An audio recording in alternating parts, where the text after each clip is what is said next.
Welcome to the Rant Live. Welcome to the Rant Live, everybody. It is Monday, November 15th, and we last saw you, I think it was Thursday. So we're turning it back around quickly because there's so much going on that we felt like we really needed to update the world on everything that's going on. In particular, the GM meetings actually ended with a thud, I suppose. Nothing really interesting coming out of the GM meetings at all, as usual. Some sound bites, I suppose, if that's what you want to call them. Nothing, but no like new sound bites. All like old sound bites, like Jed talking about the Cubs wanting to balance power versus contact, and using the word nimble a lot. Yeah, like 50 times. Although, it's interesting because, and here's something that we've said, about Jed in the past, is that he's not. Everybody always thought like Theo Epstein. Everybody's like, oh, he's always throwing up these smoke screens. Theo's like, Epstein was pretty transparent, right? Like he was. I mean, this is the dude who straight up said the offense broke somewhere along the lines, right? Like he would absolutely. He wouldn't tell you exactly. It's not like, oh, we are targeting these 4 players, and this is. But he would generally say what he was going to do, and I don't think I've seen as much with Hoyer. It feels like he could say something, and I'll see 3 different people interpret it 3 different ways. He said something in there, and I can get into it. I'll get into this later as we address maybe some of the more specific rumors or hints out there. But in a piece that Sahadev Sharma wrote for The Athletic, he clarified, or not clarified, he classified this quote as saying, this is an indication that Hoyer doesn't want to do or isn't interested in doing a big contract this winter. And I don't draw that same thing from it at all when I look at it. I see something very different. Now, again, Hoyer's hedging his bets, right? He's practiced in what he's saying. He knows exactly that he's not just saying one thing. He's being, I don't know, intentionally vague, I guess would be the way to put it. Because I think, as you said, he wants to be nimble. They want to be able to move. I firmly believe, right, that whatever direction they end up taking, I don't think they have, and this is not in a bad way. Consider like if I go back home, I grew up out in the country, and there's just a ton of country ass roads out there, half of which probably don't even show up on GPS. But I know my way around the place, and I could decide like, oh, hey, yeah, I want to take a right here, and I want to check down this way. I remember some friends who used to live out this way, and then all I got to do is I still hook my way around. It's just a process of if I turn right here, I'll have to take a different path than if I were to go left. And I don't think the Cubs have necessarily said, no, we're not going to go after a big deal. And I don't think they've necessarily said we're going to be super cheap. I think they're going to let the market kind of come to them. And I really do believe things could change and turn on a dime should the right opportunity present itself. Yeah, I mean, there's so much that's unpredictable right now. But, a balancing power versus contact thing is something that I keep coming back to, and I just feel like the Cubs maybe are overcorrecting in that arena, area, whatever you want to say. But that's my biggest fear is that, you go through this period of the last 3 or 4 years where the Cubs had a lot of power. They struck out a ton. And really their contact rate was so poor. They've now made all these trades, which feel like the trades are all kind of leaning towards contact. You start hearing them talk about Corey Seager, which we can get into a little bit later. And that's not really a power hitter, more of a contact guy. Contact is great, but like who's going to be the guy that's hitting the home runs? I mean, it can't be Patrick Wisdom, right? It can't be Frank Schwindel, or can it? I mean, I suppose it could. Well, but I guess so. I will look at that, and I suppose we could just jump into it since we're already on there. But I think the thing with Seager is that part of it comes. There's a couple different things I think at play. One is who's your other option right now at shortstop? It's Nico Horner, who's hit 3 total home runs in parts of 3 seasons, and you got Nicky 2 strikes, Nick Madrigal, who's got like 2. So between the two of them, that's the other funny thing is, and it's not fair, and it's not worth spending, $250+ million on a guy just because he's better than Nico Horner, relatively speaking. But it's funny because it's like, I don't know, man. Corey Seager's got some troubling injury history. I'm like, Yeah. Okay, Horner. He doesn't have much power. Yeah, but he's got a lot more. And so when I broke it down, I didn't actually break it down, but I went over to Baseball Savant, and they do have an expected home run chart that breaks down, like, if this player played every game at X ballpark, they have every single ballpark, how many home runs would he have hit? And the Cubs were up there. Wrigley is like number 10 on the outside of Dodger Stadium, of course. I took that out, assuming he won't be there, but it was up there. But I think Cincinnati was like number 2 or 3, somewhere big up there, Milwaukee. So if you look at it, what I'm saying is his power would play up being at Wrigley Field and in the NL Central versus, and interestingly enough, as a left-handed batter, Coors Field was the one at which he would have the least number of homers as far as expected homers of any ballpark in the majors. And San Diego was up there toward the top, which is kind of weird because you normally, the narrative on those two is opposite. But I guess where I'm going with that is, though, so he's a better shortstop and a much better hitter than Horner. He's still a contact bat. I think the power will play up, and you're talking about a guy who's probably, healthy for a full season, probably translates to 25 to 30 home run power-ish, maybe a spike here or there. Eventually, you figure he's probably going to have to move off a short. That's what all the experts kind of feel. He's a bigger guy, and as he fills out, maybe he moves over to third. However, for a team like the Cubs that has a ton of young shortstops, or at least a few, who are coming up and, who are anticipated to be very, very good, potentially elite level defensive players, maybe with really good hit tools, well, then, yeah, you can move them over to third. And now you've got this guy coming up, so you're not necessarily blocking anyone. I think things set up for him pretty well, and I do think an opportunity, again, should that present itself. Now, a lot of people are still skeptical about whether the Cubs would actually be in on him, so that's something we can kind of address too if we want to. Well, yeah, I mean, and the rumor is that he's looking for a really long-term contract, right? So he's 27 years old, and and Jed has also commented on kind of the risks associated with a long-term contract, which was, I think, the piece that you were kind of talking about, that you had written about, where he had commented about that, and it was kind of like you couldn't really tell, was he saying that was something that they didn't want to do, or was he setting you up so that you were prepared for when they did do it? Yeah, I mean, I think so. I think I had this in here somewhere. So I feel like, so the comment from him in here, so he said, as you layer on years, obviously you're layering on a lot of risk to any transaction. By definition, projecting a player's performance gets harder and harder as you get away from their last year and their last couple of years. Anytime you do that, you're introducing risk. Listen, I've been a part of long deals that worked out exceptionally well, and I've been a part of long deals that didn't. And here's this part, the last sentence in this is what I think is really key. You just accept that going into them, by definition, you're introducing more risk into the transaction when you layer on years. And that last part to me, he sounded like he was tempering things, but that last part to me does not indicate, like, that. To me, that's the opposite of saying we're not going to do these big deals. To me, it's just simply laying out, like, yeah, if you do these, you're accepting going into them that there is a lot of risk to it.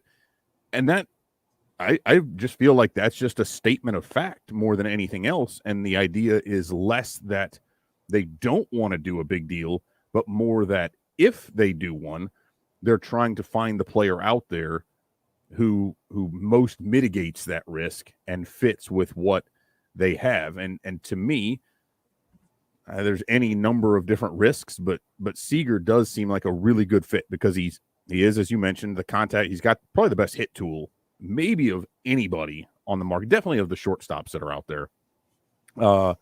Much better strikeout rate and swinging strike rate than the Cubs in general have had over the last several years. And like I said, I think the power plays up, and they have. So here's where I go back to the risk, as I mentioned, with him moving off short. There's a lot of risk for another team that's saying we're going to pay a ton of money for a premium defensive position but we're afraid this guy's going to have to move off. Well, the Cubs don't really have that fear because ostensibly they would be able to replace him within 2 to 3 years at shortstop if he did have to move. Or you take one of those guys and you have him play at second base, or you have him play at third. I mean, they have more flexibility there, I think, than a typical team would that needs to compete right now, and that might be hurting 3 years later if he does have to move. Well, and the sentiment is that the owners, I don't know if you want to say the owners, the league, whatever, is I think trying to make players that are free agents now kind of feel like, hey, maybe you should sign before the CBA expires, because if you don't sign before the CBA expires, it's going to be just this crazy, 1 month, 2 week, 3 week period, who knows, where a free agency where you're going to lose a ton of value, or potentially lose a ton of value, or not start the season with a team if you don't sign. And in a situation like that, if Corey Seager's thinking, hey, maybe I'm better off, I have had an injury history, and maybe it's kind of getting in his head a little bit, maybe he does sign here soon. I don't know. What do you think the chances are that we see either Corey Seager or someone, another big free agent, sign before December 1st? I mean, I think it's fairly well. Eduardo Rodriguez just signed with the Tigers today, 5 years, $77 million, another $3 million in possible incentives, and he's a guy with a qualifying offer, right? But the Tigers, to me, if Wade Miley signaled that the Cubs might be looking to spend some money, this is a signal, I think, that the Tigers are looking to go big. I could honestly see them being in significantly on Seager, Correa, maybe Trevor Story. Like I think they're targeting and will probably go after. But of course, they made the first move to go and trade for Tucker Barnhart. So we're talking about guys the Reds were jettisoning the Reds. But I think that, and again, that's a sign, right? That's the first big contract we've seen. Andrew Haney, $8.5 million, something like that, $8 million. That's not that big a deal. But this, hey, long-term deal for a qualifying offer guy, no less, right? That is significant. And I think that maybe, opens the gate a little bit. But Jeff Passan mentioned specifically that Seager and Simeon might be among that group. And those are both Boras clients, Scott Boras. So that's a little bit interesting. But if I may kind of steer this into the conspiratorial realm, and I wrote about this. Please do. Yeah, Thursday or Friday. So what, I know you follow the NFL, and I don't know how much you're into the NBA, but those free agency periods, are those long drawn out free agency periods, or are they just an absolute frenzy in which breaking news is coming out every 5 minutes, like for a period of 24 to 48 hours or something like that? No, they're fun, but listen, baseball tries as hard as they can to be the anti-fun. We are long, we are drawn out. We like to take our time, and then it's fun. It's fun. There's fun mixed in, but right. But it's, so it's we've heard Rob Manfred tempered kind of say that he likes that baseball has wanted, because what they want is a spotlight. But here's when you start piecing things together. So it's interesting to me, and again, this is just me connecting dots, and again, maybe I put a little tinfoil on here and we'll go with that. But everybody, like it's not just one person. There seems to be this consensus that mid-February is the time that it'll get figured out, right? Now, part of that is because both sides will realize, hey, spring training's supposed to be starting. We need to get this wrapped up. But what if you start looking at this? You start drawing this out, and you start seeing, oh, that's an interesting comment there. No, but you start looking at it and you think, from Twitch. Let's see. The NFL really gets hot and heavy in December, right? You got the playoffs coming December, January. You've got the end of the season now, 17 weeks, and the postseason. You've got college football, right? The bowl games take place heavily in December, start of January. The Super Bowl takes place on February 13th. So football is going to dominate the news cycle. If you have a sluggish free agency period anyway, right? In the last several years, there have been, the Erod signing is a big deal, but generally the big contracts don't get figured out till later anyway. It's slow, it's sluggish. There's never a constant news stream. And if there is, it's going to be taken over by the NFL anyway. So what if they don't come to an agreement on December 1st? The owners lock them out. They say, well, we're not going to have much news anyway. We can use this moratorium for 2.5 months to leak our own information out there, to keep ourselves in the front of the site. Every once in a while we'll drop a new thing about this proposal that we've got, and people pick it up and run with it, and we do a better job of publicity than the players do. And then we'll just wait out the news on college football, on the NFL, when they would be dominating us anyway. And then, damn it, right when the NFL is done, that season is over, we can try to get this figured out. We already knew what we wanted to do. We lift the lockout. Free agency is this tremendous free-for-all. Baseball is in the news. Bang, bang, bang. All these guys playing straight into spring training. Boom. Hype machine. Now we've got an NBA/NFL style of free agency heading right into a new season. And now we've got this great, the owners. Oh, my goodness. Look, they delivered us. Oh, they kept us from a work stoppage. I'm not saying that's like that they've got, because you run into a lot of serious danger if you're trying to push that thing up. It's like, playing chicken or driving your car with the gas gauge on 0 to see how far you can actually go beyond 0. But I'm just saying things line up. And when people are already saying we think it'll stretch to mid-February, I don't know, man. The timing is such that while they might not be like, this is what we are trying to do, I certainly believe the league, at least, thinks it would be very beneficial to have that kind of free agency period, because everybody gets, the NBA free agency opens up, and the moment it strikes, when the moratorium ends, you've just got deals flying like crazy, and it is just huge for the news cycle. So I think there's something there from the owners' side that they while they might not be actively trying to do it, they are absolutely not trying to prevent such a thing. I'll say that. It's an interesting thought, because as you mentioned, there are multiple people saying that they believe this is going to stretch into mid-February, which would make it, kind of a little suspicious that that's what the people who are saying they think it's going to last longer than just a few weeks or whatever, all are landing in the same time period. It's true. Yeah, I think it'd be interesting to see. Obviously, it's only a 1-year deal, so it's not like this would, happen next year and the year after and the year after or whatever. But interesting thought, I suppose. And I hope we don't find out. But it's just like when you start talking and hearing about what's going on with the CBA right now, you're not really hearing all that much. We've heard the notion that the owners have proposed apparently free agency beginning at 29.5. ARB salaries tied to Fangraphs WAR, which I think is the dumbest proposal I've ever seen. And it's kind of like, have you noticed that when these CBA negotiations come up, it feels like what you hear first and most prevalently are the owner proposals, and they're these outlandish proposals.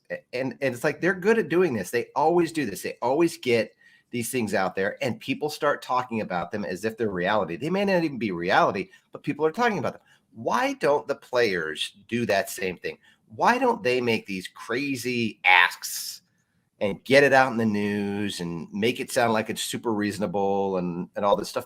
It's just, they're always on the defense, it seems. Yeah, and I don't know if that's if they just have bad PR, the people driving the PR just don't make any sense, or if they just know.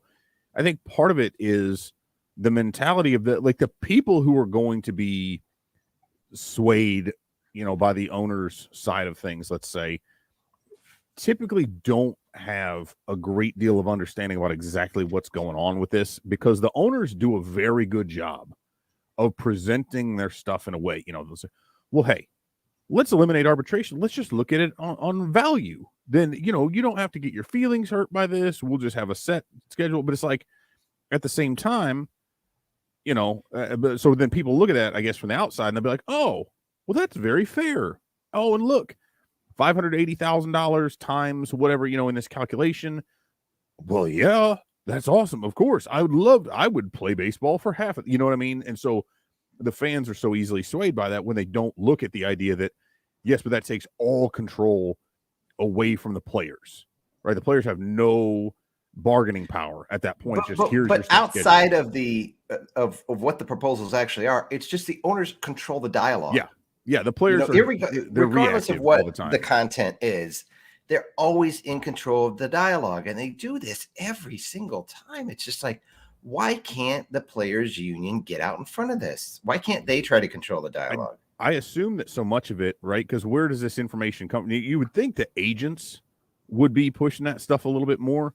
But I mean, when you get someone like again, look at the narrative that comes from guys like Buster Olney and John Heyman and some of these others. Well, it's because they've got so many league sources, right? So the league sources are much more well connected because at the end of the day, it's not those individual players that you need the information from. It's the agents, but then it's the team owners, the executives, people like that. And I think that latter group that's who these national pundits are a little bit more beholden to in many cases. And so I think that's where their loyalty lies. And so it's much easier for the owners. And the thing is, the owners are united, right? We could say the union is, but realistically, the owners in the league have a more of a vested interest among one another than maybe the players do, because the players are so individually motivated, understandably so, right? Because at the end of the day, they've got to look out for number one a little bit more. And I think it's easier for the league and the owners to put up a more unified front and to easily leak that information out to those national people who then put that out and put it into the public and just get it out there. They can disseminate that information so much faster. I think it's part of it, but they're just more practiced with it too. Like they're used to they are. they're all these billionaire businessmen from one walk of life or another. Or not really walk of life. They're all silver spoon people, but they are more practiced in terms of the deception and the gamesmanship that goes into this stuff. Whereas, I think the union is just not.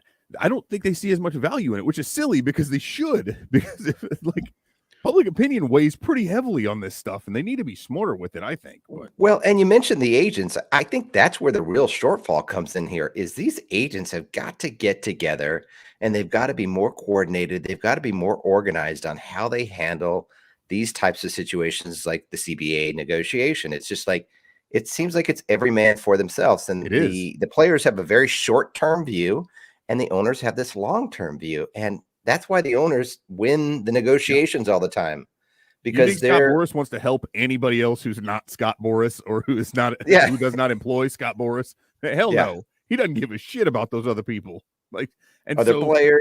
Yeah, so he's gonna say what is in the best interest of himself and those who he represents. And I get it, but that's the thing, is there's not nearly as much unity. That's the old Rick James, Dave Chappelle skit. He had the ring. And he punched Charlie Murphy in the forehead with it. But anyway, very much beside the point. It's so much easier for the league to present a unified front, just because. And the thing is, like, guess what? What's the average player lifespan? 3 or 4 years. Like 3 years, yeah. 3 or 4 How long years. is that owner going to have that team? I mean, there's so much more, and they're all, dude, at the end of the day, right? It's like they're all in a wealthy gated subdivision, and they're having their homeowners meetings, right? They're doing that, and then the players are off in another part of town or various other parts of town in different neighborhoods in different places, and it's just it's much easier for the owners. So, but I also think they are smarter, or just more conniving, however you want to put it, when it comes to this stuff, because they know damn well what they're putting out. These leaks are so targeted, and they'll just put it out a little bit at a time. Like, how often do we get all that information? No, it just comes out a little bit at a time, and then it finally comes into full picture. It's like, what the? Oh, this last one was actually the war one got a little bit better, as we got more details on, like, initially they were like, we're going to base it on an algorithm. That was all we had. And it was like, what? That's the dumbest thing. And it's still bad because it's like, it's set. It will be X number of dollars for that's the same thing as a salary cap, because you are very literally capping earning power each season. Now the player could perform better, but it's a set algorithm now. Like, there's no chance for them to really blow that out of the water. And I'm sure it'll be relative. Like, the owners aren't going to put anything in there that's going to help those players make more money earlier, unless they give them a little bit more money early so that they can justify taking more money away from them later. Right. That's kind of the whole thing. So, but they do a good job of getting out in front of the news cycle. I'll tell you that. The owners do a great job. Their PR team is way better than the Players Association. I had a dream last night. I literally dream. I don't dream about baseball that often. But last night I had a dream, and it was super realistic, that the Cubs signed Kris Bryant, and it was like he just wanted to come back. And I do think that, like when you see Kris Bryant and, seeing him as a Giant and everything, like he was, seemed like he fit in real well. And, kind of, they tried to make it like, oh, he's a Giant now forever type of thing. And now you hear the Giants are saying, well, maybe he wasn't that great for us and all this stuff, which seems like gamemanship at best. But then you see the projections out there, like Kylie McDaniel had him at 5 years at $90 million. That is the stupidest. Who is Kylie McDaniel? And why are we even talking about an $18 million contract? That's stupid. Yeah, that was like way, and he was way lower than anybody else. Yeah, he skewed the whole analysis. Well, between that and Javi Baez, he had Javi going 1 year, $25 million, and basically doing a show me deal, which, and he's like, well, it could have been 9 figures, but I don't know. Yeah, I don't know. McDaniel was like, was he Fangraphs before? I think he was with Fangraphs. He's like the prospect writer, so he's largely a prospect guy. And I don't know, that one just seemed a lot lighter. $18 million a year. Else. You think Kris Bryant's going to sign a 5-year, $90 million contract, and Boris is his agent? You're smoking crack.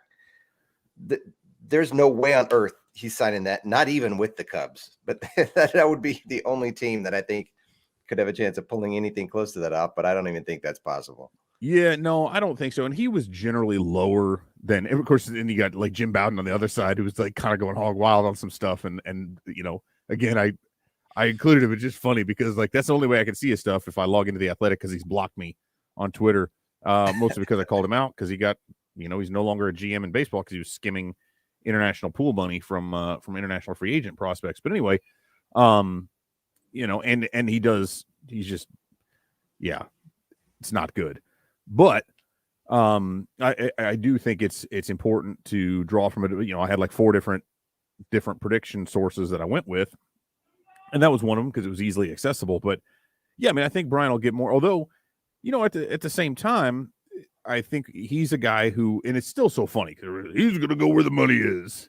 I'm like, yeah, I don't think that's the case. I mean, if a team does offer him a ton of money and just blows everything out of the water, could I see him doing that? Yeah, absolutely. But I think he's one of them who I think a team would be better off, even if they didn't offer him as much total money, of saying, hey, here's, we're going to, like when the Cubs signed John Lester, part of the deal was like, you get X number of hours on the private jet to be able to fly back and forth to, to Atlanta or whatever, where he had his off-season home at the time. And, so his family could do so. I think Bryant would be more enticed, like, hey, no trade clause. So he knows he's not going anywhere during the term of that contract unless he so chooses. I think he would prefer, if the option was out there, to be closer to his off-season home in Las Vegas. Right. And that's, again, where I looked at Seattle versus the Mets, right? You're talking about half the distance, almost exactly half the distance to get to Vegas. So you're talking about cutting a couple hours off a flight, which, not a big deal if you're going to Vegas for the weekend because it's a bachelor party or, just a getaway weekend. But if you're making that trip multiple times in a year and you got a young family, hey, cutting 2 or 3 hours off a flight, that's pretty nice. and doing it on a private jet. Is that his off season? Yeah, home? he lives in Vegas. And so, do you think there's any chance the Cubs are having conversations with Kris Bryant? I mean, if they are, it'd be just about as much as they did when they didn't extend him, right? When they said that. I mean, I think he would be open to coming back if they so chose that, but I just don't know that that's the direction at this point that they would want to move. I can't believe he's 30 years old. It's like, it's baffling. It's like, he still seems so young. Like all those guys, it's hard for me to believe that they're close. I mean, him and Javi and Wilson Contreras, they're all pushing 30, getting up there. Yeah, it's like, wait a minute. You guys were just, and then you sit there like, well, shit, 2015 was a long time ago, like that was okay. We're as it's 7 years ago in terms of the actual season, because we're approaching the 2022 season. It's like, oh, wow. Okay. Yeah, I guess that was kind of a while ago. But yeah, I mean, I think there are, you look at some situations where, and I think Bryce Harper is not unhappy by any stretch, but I also don't think that Harper wanted to end up with the Phillies. I know he didn't, because I mean, he would have really loved to have been in Chicago, right? Yeah. I mean, we saw that, or we at least it's been reported in this multiple times by multiple people. But at the end of the day, the Phillies came so strong with such a big deal that I think it was impossible to pass up. And so I think you do have a measure of that. But I think Bryant saw that too and was like, maybe just taking the biggest deal that's available is not what's best. I mean, I really do think he's going to value what's in it for his family. And I mean, that could be with the Phillies, because then you got another guy from Vegas. If they're going to pay you some money and it's a cool setup, and Harper's like, yeah, it's great. Maybe that makes sense. I'm just throwing out hypotheticals. Obviously, he's, loved his time in Chicago, is familiar with the city, and I think that security and familiarity, I think those are things that are great for him. And I do think it was very interesting. While our Facebook page will still show you plenty of people, and we've got some very spicy comments directed toward me in particular on the actual site itself when it comes to Bryant. But I think overwhelmingly we saw either a shift or an increase from those people who already knew how good Bryant was when he came back. Like once he was traded, it was kind of, again, you don't know what you got till it's gone.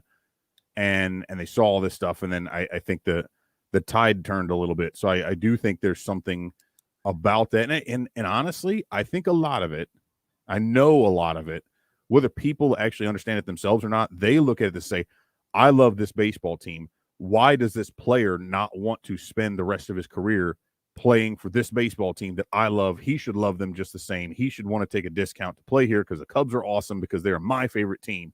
And if he doesn't, then he's a disloyal asshole. And it's like, well, that's really dumb because it's a business for him. He didn't grow up loving this team necessarily. However, what if he came back and signed with the Cubs as a free agent? Well, then he made that choice. And now it's like, oh, he does love the Cubs. Whoa, maybe that's stuff from before. Oh, okay. So I mean, I think that changes things a little bit. It's just kind of funny.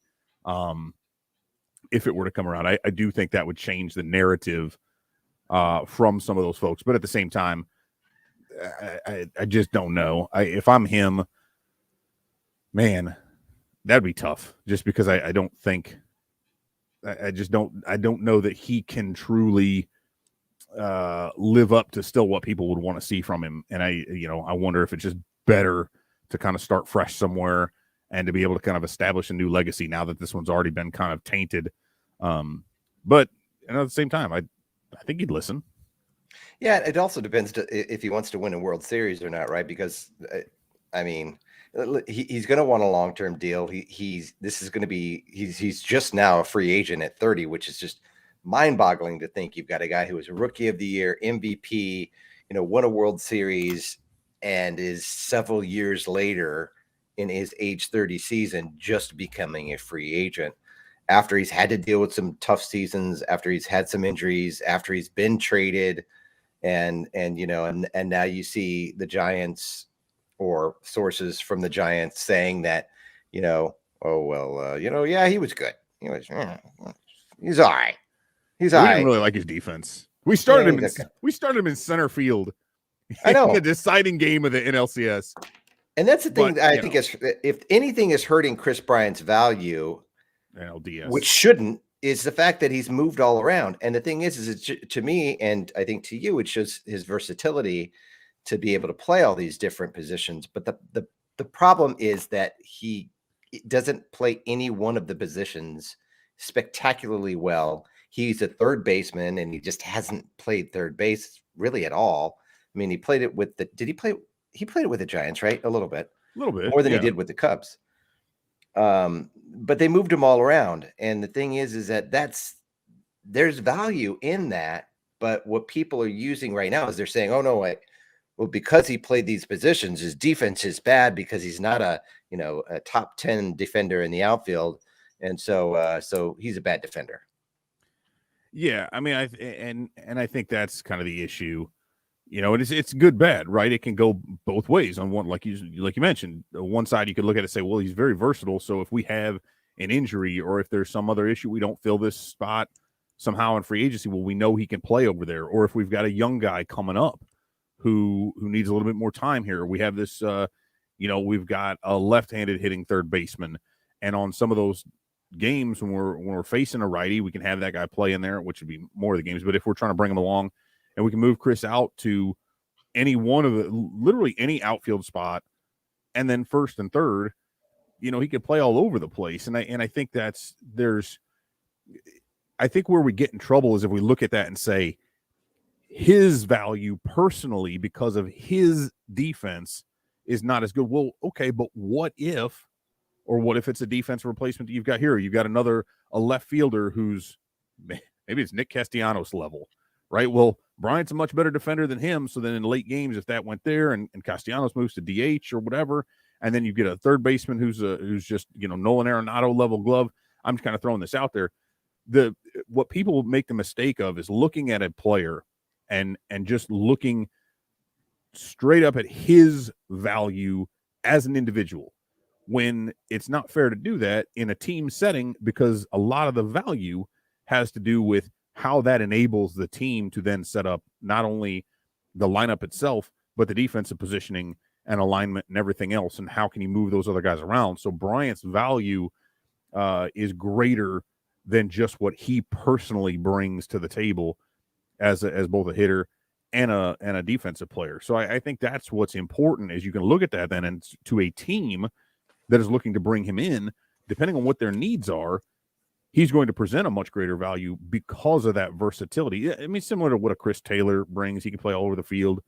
Or you could even look at Cody Bellinger. Again, there's a guy who starts out a game at first base and moves out to center field and makes a leaping catch at the wall and that sort of thing. So that stuff helps, because then that enables you, again, somebody gets hurt, there's a pitching change, whatever, you're not stuck going, oh, crap, I can't move these guys around. You can do that without having to make massive lineup changes. And so yeah, the perception of the outside world in terms of his value, I think, is a lot different than the perception of what his manager may feel his value is. Yeah. And I think it depends on who you've got too, right? Like there might not be, if a team either has a ton of different needs, or, I don't know that he's the right fit for every team in that regard. But if you do have one that's maybe it's a younger team kind of coming up and just getting ready to compete, because we also got to consider, like, what does he bring to the table in terms of, okay, great dude, quiet, doesn't show up in any headlines.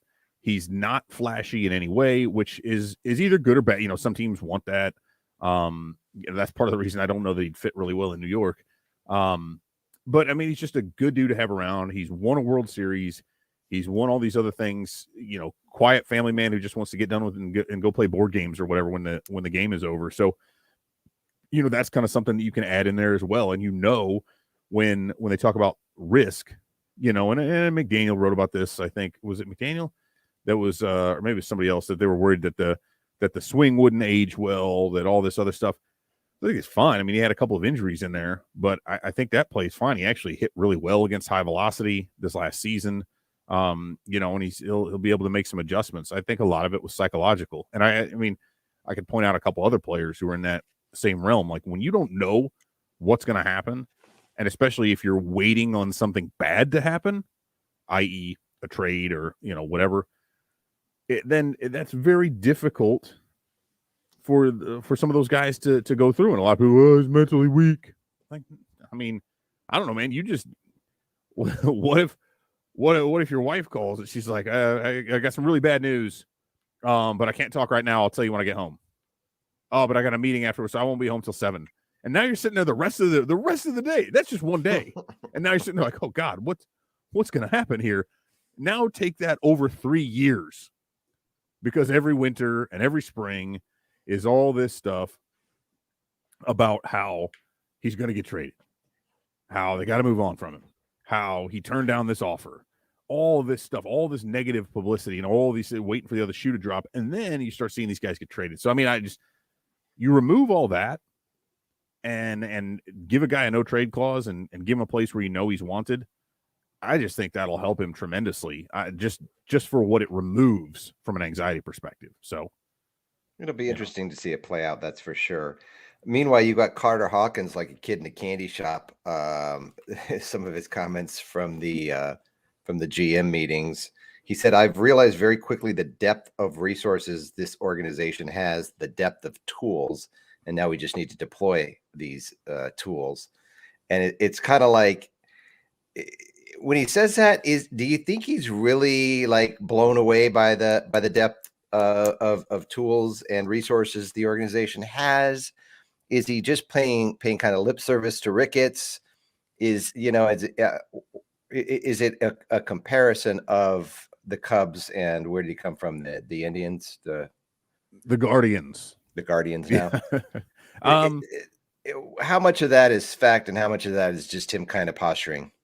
I mean, I think there's some of both, right? I mean, I think the processes, as he would say, are maybe a little bit different. But again, you have the Cubs have made much larger investments. I mean, that's something that goes back to, now, did they use those investments properly?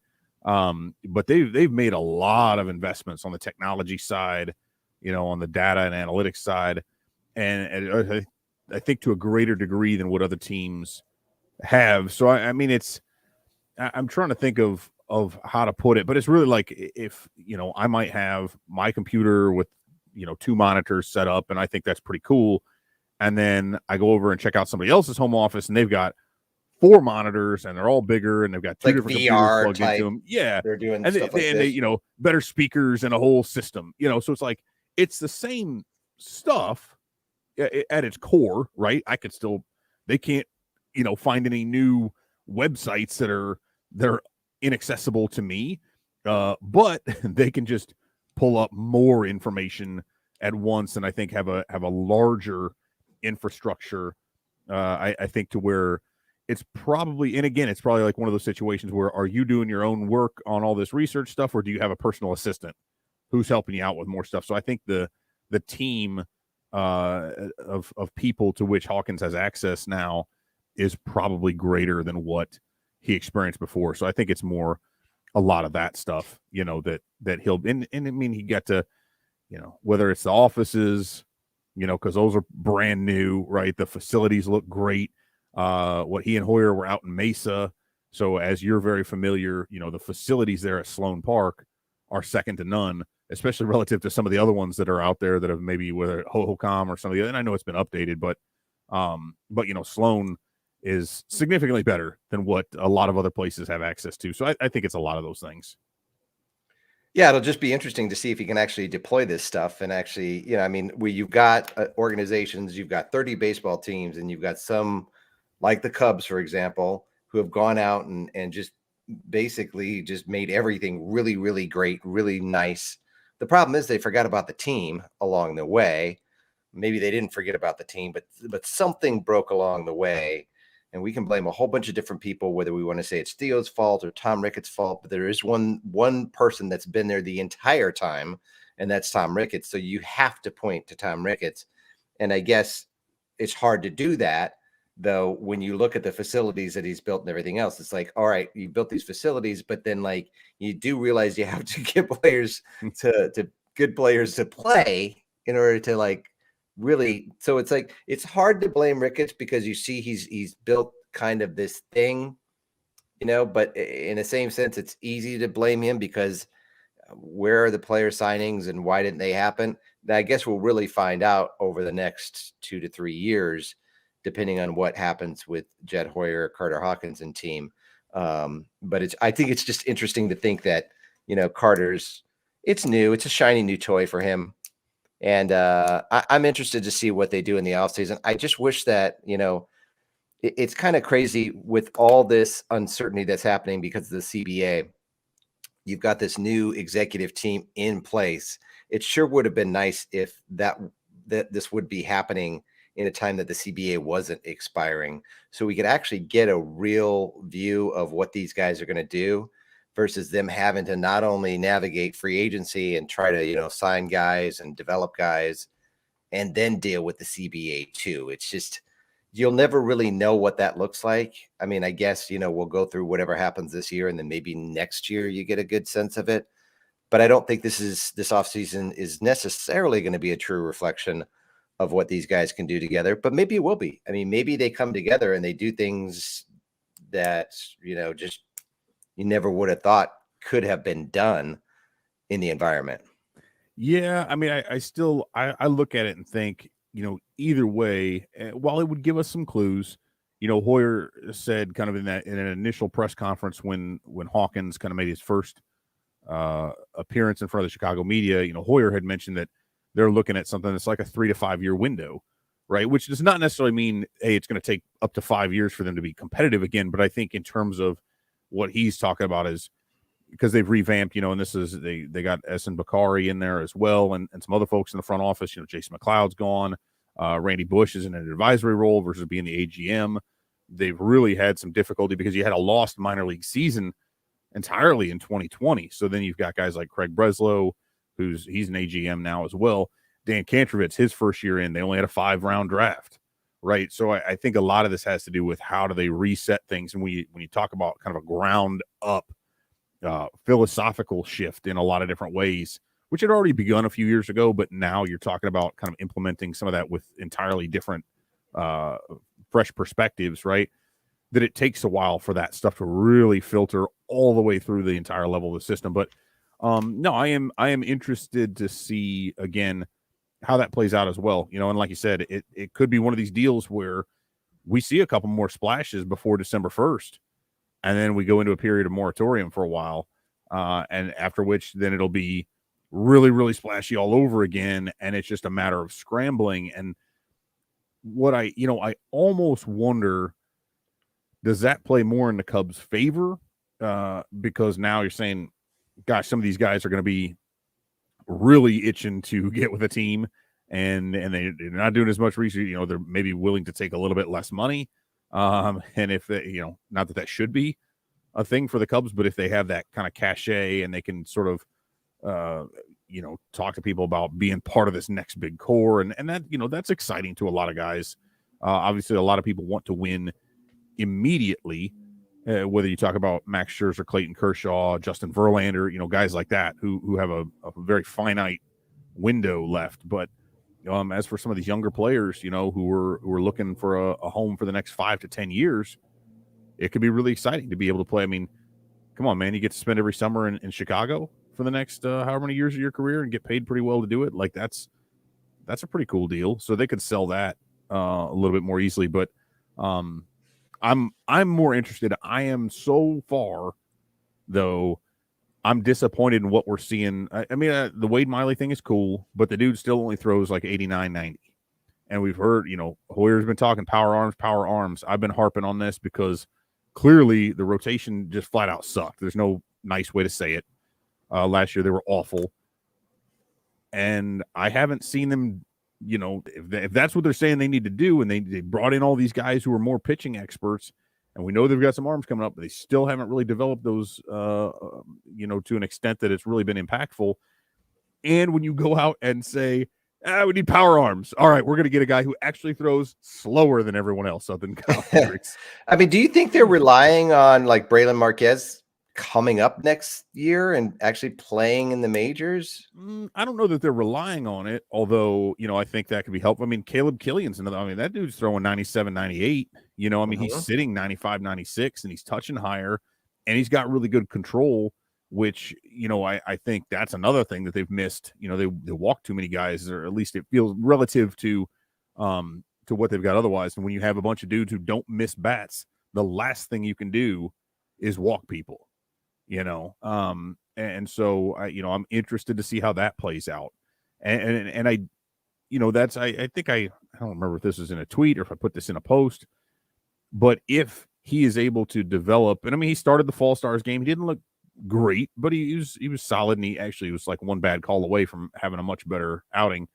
But if you get a guy who's throwing mid 90s, who touches upper 90s, and who has impeccable control, well, gosh, that would be really nice to have. And they might look at that as saying, well, hey, maybe we can get a little riskier, in terms of maybe they can go out and get a guy who's, again, whether it's injury history, we know how they love that.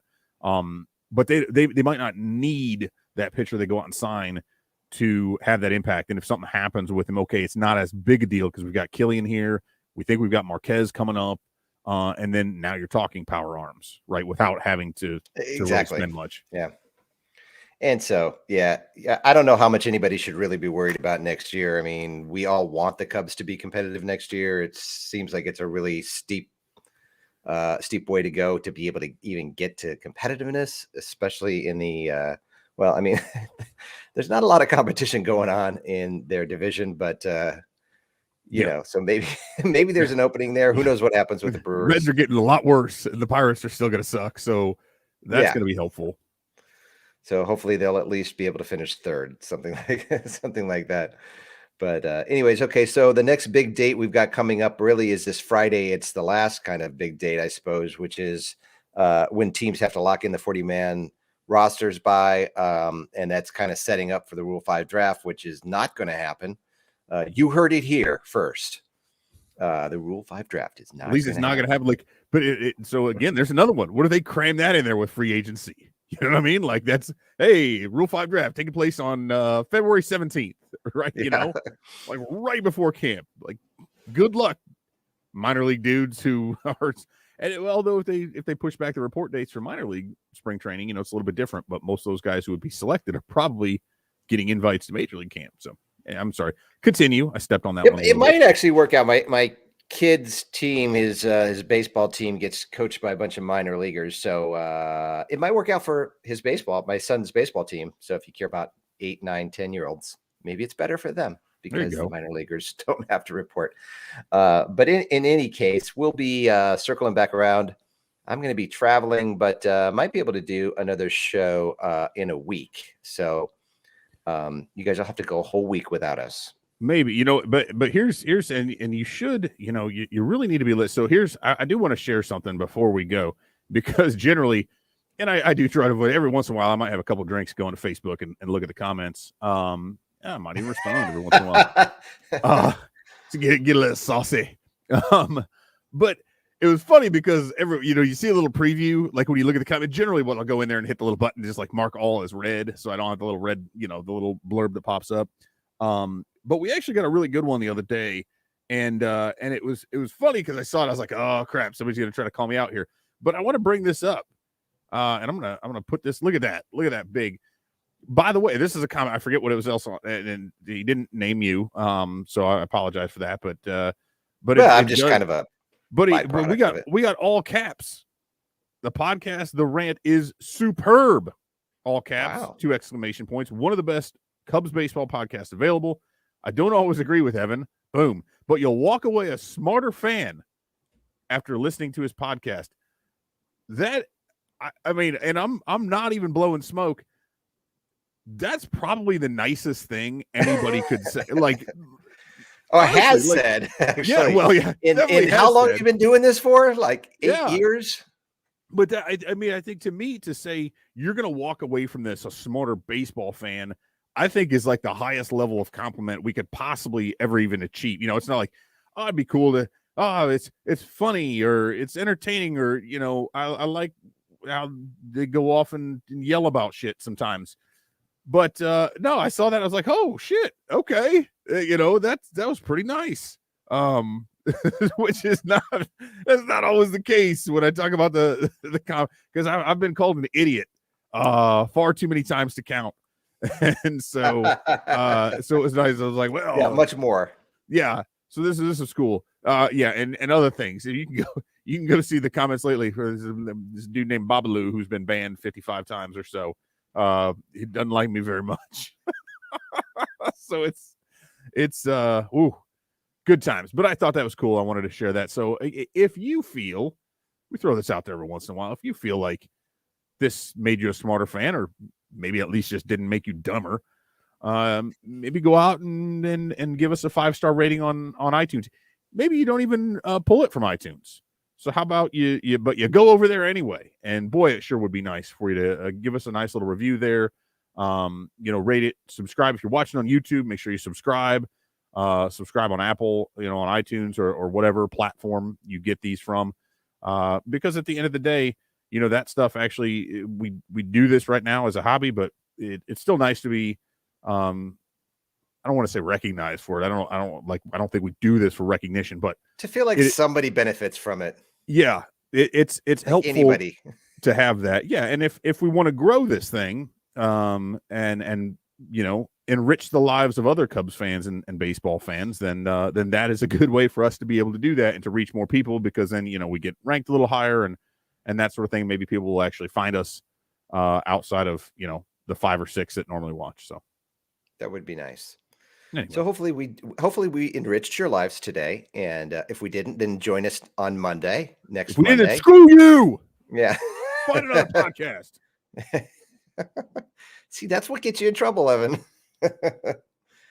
So until next Monday, I can't say have a good weekend because I usually like saying that, but just have a good week. Okay.